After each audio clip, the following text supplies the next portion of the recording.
কোটা সংস্কার আন্দোলনের প্রেক্ষিতে জনগণের জানমালের নিরাপত্তার স্বার্থে কদিন ধরেই দেশ জুড়ে চলছে কারফিউ।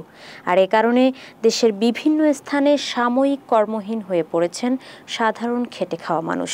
এ অবস্থায় এসব কর্মহীন মানুষের পাশে দাঁড়াতে দলীয় নেতৃবৃন্দ ও বিত্তবানদের এগিয়ে আসার আহ্বান জানিয়েছেন প্রধানমন্ত্রী শেখ হাসিনা। সরকার প্রধানের নির্দেশ মেনে জয়পুরহাটে কর্মহীন হওয়া অসহায় ২,০০০ মানুষের মাঝে খাবার বিতরণ করা হয়েছে।